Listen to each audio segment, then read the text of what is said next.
Netflix now happy with Prince Harry after that mega debut of course, his big executive produced series, The Heart of Invictus? As ever, let me explain. Hi, good morning. Neil Sean here. Nice to have your company as ever, wherever you are. By the way, forgive the throat today. Yes, a little bit croaky.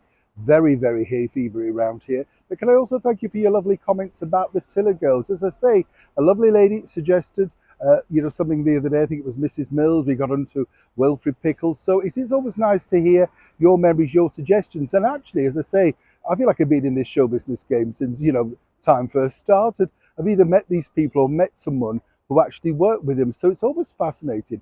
I loved the Tiller Girls. I just thought they brought glamour and sophistication to any variety show. And as I say, many of the ladies are still with us. They worked incredibly hard. They used to have very strict teachers and stuff like that. I'll go more into that story, if you like, a little bit later. Back as ever, though, to your breaking roll story of the day. Interesting, isn't it? Even Prince Harry, turning up at the cinema unannounced, the cinema that wasn't very well patronised, dare I say. You would have thought Netflix would have thought, let's fill this to the rafters, because they would know, or indeed Prince Harry's marketing team would know, that he was going to make that unscheduled, unannounced appearance at the end of the screening of Heart of Invictus.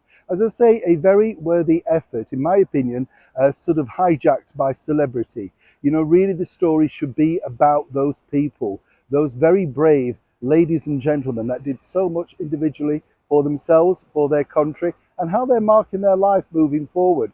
I do really have a lot of admiration for them. But you see, the problem is now Prince Harry doesn't have the cachet of the British monarchy. When you look at Prince William speaking, there is that sort of finesse about it, and you understand that it's about the charity, not about His Royal Highness the Prince of Wales. With Harry, you just get the feeling, well, I love the way he came on and said, it's nice to see you haven't bothered to dress up, and you feel like saying, snap, neither of you. You really should have shown a little bit more respect at such an event like that. Casual doesn't cut it, particularly when you want to be taken seriously. But now the bigger problem is really this, it's all down to the streaming hits and how well have those streaming hits done. You see, as we know, Netflix really just signed Harry and Meghan for the gossip, the salacious, backstabbing, gutter level gossip. There's no other way to describe it. They were looking for the National Enquirer on screens. They got it in spades in that docuseries that Harry and Meghan provided for them. They didn't care about the misjudgments, the lies about the paparazzi. They just knew they would get a mega hit. But of course, it doesn't pull in the money that they need to cover the costs of hiring Prince Harry. How well is this done? Not that well. And I don't mean this unkindly. There's a curiosity factor. People will always tune in, obviously. I think a lot of people were slightly put out with the fact that there's Harry talking about an invasion of privacy, but then talking about his own son, Prince Archie. What's he got to do with Invictus? Stick to the plot. But of course, you can't stick to the plot without raking up celebrity and, more importantly, trying to get column inches.